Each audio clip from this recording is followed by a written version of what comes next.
Hi friends, ഞാൻ ഇന്നിവിടെ ഉണ്ടാക്കാൻ പോകുന്നത് ചന ചാട്ടാണ്. അത് നമുക്ക് സാധാരണ നമ്മളുടെ വീടുകളിലൊക്കെ ഉണ്ടാക്കാൻ പറ്റുന്ന ഒരു ഡിഷാണ്. ആദ്യമായിട്ട് ഇത് കഴുകി ക്ലീൻ ചെയ്ത് വെച്ചിരിക്കുന്ന ചനയാണ്. അത് നമുക്ക് കുക്കറിലേക്ക് ഏകദേശം ഒരു 1/2 kg ഒക്കെ ഉണ്ട്. ഒരു കുക്കറിലേക്ക് നമുക്കിങ്ങനെ വാഷ് ചെയ്ത് മാറ്റാം. ഇതൊരു ഏകദേശം ഒരു 7 മണിക്കൂർ സോക്ക് ചെയ്ത് കുതിർത്ത് വെച്ച സാധനമാണ്. അതിലേക്ക് നമുക്കൊരു ഏകദേശം ഒരു 1 കപ്പ് വെള്ളോളം ചേർക്കുക. മീൻസ് അതിൻ്റെ ഒപ്പം നിൽക്കണം. അതിലേക്ക് നമ്മൾക്ക് കുറച്ച് ഉപ്പ് ആഡ് ചെയ്യാം.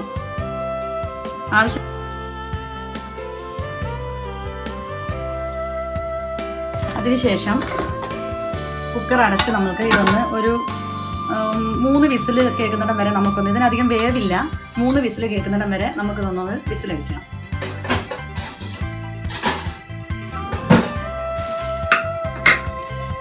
ഇതൊരു 3 വിസിൽ ആയി വരട്ടെ. അന്നേരത്തേക്ക് നമുക്ക് അതിലേക്കുള്ള സവോള, തക്കാളി സാധനങ്ങൾ, ബാക്കിയുള്ള സാധനങ്ങൾ നമുക്ക് കട്ട് ചെയ്ത് വെക്കാം. ഇടത്തരം തക്കാളി, നല്ല വലിയ പഴുത്ത തക്കാളി വേണ്ട, ഒരു ഇടത്തരം പഴുപ്പുള്ള തക്കാളി, ഒരു പച്ചമുളക്, പിന്നെ ചന ചാട്ട് മസാല. ആദ്യം നമുക്ക് ഈ സവോള ചെറിയ രീതിയിൽ ഒന്ന് കട്ട് ചെയ്ത് കൊടുക്കാം. ചെറിയ രീതിയിൽ, നിങ്ങൾക്ക് ഇഷ്ടമാണെങ്കിൽ ഒന്നും കൂടെ വേണമെങ്കിൽ ആഡ് ചെയ്യാം. അതൊക്കെ ഓരോരുത്തരുടെ ഇഷ്ടം അനുസരിച്ച് ആഡ് ചെയ്യാവുന്നതാണ്.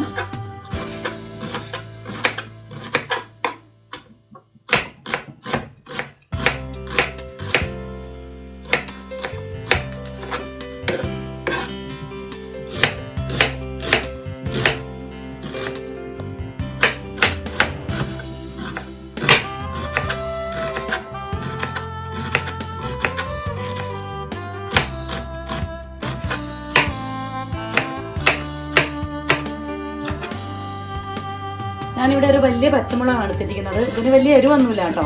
നിങ്ങൾക്ക് എരിവുള്ള പച്ചമുളക് വേണമെങ്കിൽ അതും ആഡ് ചെയ്യാം. അത് ചെറിയ പീസായിട്ട് മുറിച്ചിടുക.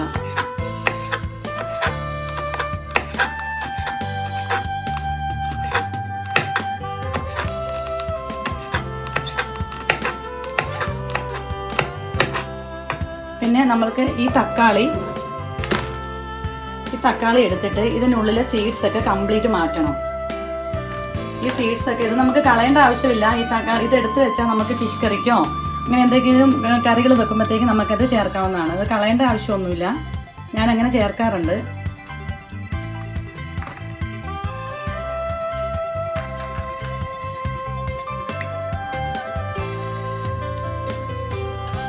ഇതും സവോള അരിഞ്ഞിരിക്കുന്ന പോലെ തന്നെ ചെറുതായിട്ട് കട്ട് ചെയ്ത് അതിലേക്ക് ചേർക്കുക.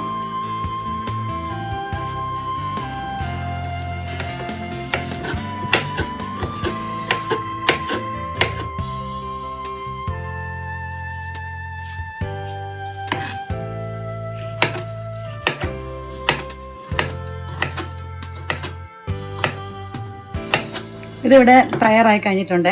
നമുക്ക് ഇനി മല്ലിയില ഇഷ്ടമുള്ളവർക്ക് അത് വേണമെങ്കിൽ ആഡ് ചെയ്യാം. നമുക്കൊരു ബൗളിലേക്ക് മാറ്റാം. കടല ഇവിടെ ഏകദേശം 3 വിസിൽ വന്നിട്ടുണ്ട്. അതിപ്പോൾ ഞാൻ ഗ്യാസ് ഓഫ് ചെയ്തു. ഇനി അത് കുറച്ചൊന്ന് അതിൻ്റെ എയർ ഒന്ന് പോട്ടെ. അപ്പോഴേക്കും ആവിയിലൊന്ന് കുറച്ചിരുന്ന് അത് ഒന്നുകൂടെ ഒന്ന് വേവും. അതിനുശേഷം നമുക്കതൊരു അരിപ്പയിലേക്ക് മാറ്റി അരിച്ചിട്ട് ഒന്ന് ഫ്രിഡ്ജിൽ തണുക്കാൻ വെക്കുക. അത് കഴിഞ്ഞ് നമുക്ക് ഈ ഇൻഗ്രീഡിയൻസ് ഒക്കെ ചേർത്ത് ഉപയോഗിക്കാം. ഞാൻ ഇതിന്റെ എയർ ഒന്ന് കളയുവാണേ.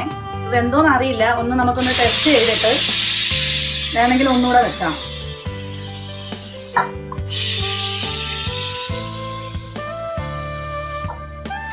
ഈ കടലയ്ക്ക് അധികം വേവില്ലാത്തത് കൊണ്ട് നമ്മൾ നോക്കി വേണം ഇതിന്റെ വിസിലൊക്കെ അടിപ്പിക്കാനേ.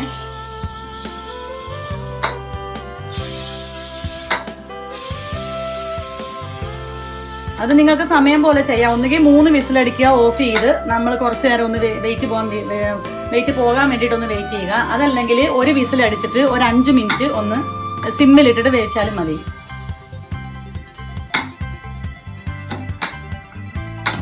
ഇതിവിടെ ആയിട്ടുണ്ടെന്ന് തോന്നുന്നു. നമുക്കൊന്ന് ചെക്ക് ചെയ്ത് നോക്കാം.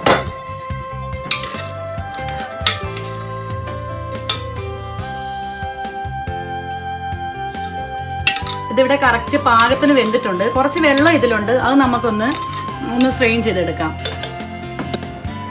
ഇത് ഏകദേശം വെന്തിട്ടുണ്ട്. ഇത് നമുക്ക് കണ്ടമാനം ഒന്നും വേവിക്കേണ്ട ആവശ്യമില്ല. ഇത് നമുക്കൊന്ന് സ്ട്രെയിൻ ചെയ്തെടുക്കാം.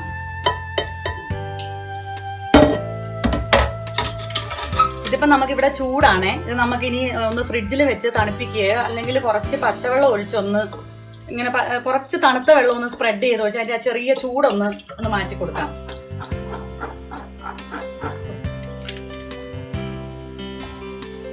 എല്ലാം എടുത്ത് വെച്ചിരിക്കുന്ന ഒരു ബൗളിലേക്ക് ഇടുക. ഇട്ടിട്ട് നമ്മൾ നേരത്തെ അരിഞ്ഞു വെച്ചിരിക്കുന്ന തക്കാളി, പച്ചമുളക്, സവോള അതിലേക്ക് ആഡ് ചെയ്യാതെ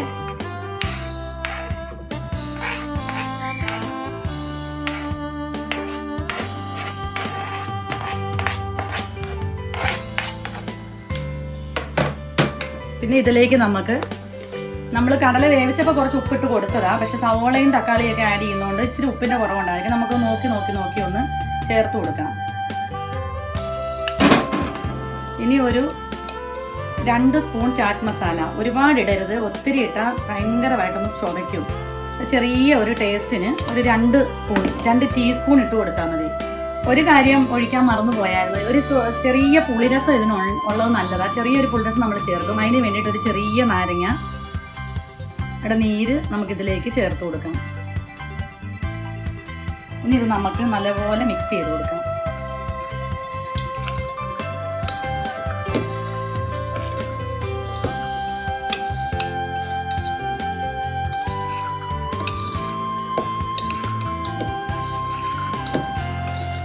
പോരെന്നുണ്ടെങ്കിൽ നമുക്ക് ചാറ്റ് മസാല ടേസ്റ്റ് നോക്കിയിട്ട് ചാറ്റ് മസാല, ഉപ്പോ നാരങ്ങ നീരോ ഒക്കെ നമുക്ക് കുറച്ച് ചേർത്ത് കൊടുത്താൽ മതി ആദ്യമേ. അത് കഴിഞ്ഞ് നമുക്ക് പോരെന്നുണ്ടെങ്കിൽ ഒന്നുകൂടെ കുറച്ച് ചേർത്ത് കൊടുക്കാം. ഇതിപ്പോൾ ഇവിടെ റെഡി ആയിട്ടുണ്ട്. ഇത് നമുക്കൊരു സെർവിങ് പ്ലേറ്റിലേക്ക് മാറ്റാം. കുട്ടികൾ അതിൻ്റെ ഇടയ്ക്ക് ഇതിൻ്റെ മണം അടിച്ചിട്ട് കയറി വന്ന് അവർ കുറച്ച് ടേസ്റ്റ് ചെയ്തിട്ടൊക്കെ പോയിട്ടുണ്ട്. നല്ല ടേസ്റ്റ് ആയതിന് നമുക്ക് ചപ്പാത്തിയുടെയോ അപ്പത്തിൻ്റെ കൂടെയോ പിന്നെ 4 മണിക്ക് നമ്മൾ ചുമ്മാ കടിഞ്ഞായ കുടിക്കുന്നതിൻ്റെ ഒക്കെ കൂടെയോ നമുക്കിതൊക്കെ കഴിക്കാവുന്നതാണ്. നല്ല ടേസ്റ്റാണ്. കുട്ടികൾക്കൊക്കെ ആകുമ്പോഴത്തേനും നമ്മൾ അധികം ചാറ്റ് മസാല ചേർക്കണ്ട, കാരണം ചെറിയ എരിവൊക്കെ ഉണ്ട്. ഇതെൻ്റെ ഫസ്റ്റ് വീഡിയോ ആ. ശരിക്കും നിങ്ങൾ ഇതൊന്ന് ട്രൈ ചെയ്ത് നോക്കണം. നിങ്ങൾക്ക് ഇഷ്ടപ്പെട്ടെങ്കിൽ നിങ്ങൾ സബ്സ്ക്രൈബ് ചെയ്യുക, ലൈക്ക് ചെയ്യുക, ഷെയർ ചെയ്യുക. വീണ്ടും നല്ല വീഡിയോസുമായിട്ട് അടുത്ത എപ്പിസോഡിൽ ഞാൻ വരാം. എല്ലാവർക്കും നമസ്കാരം.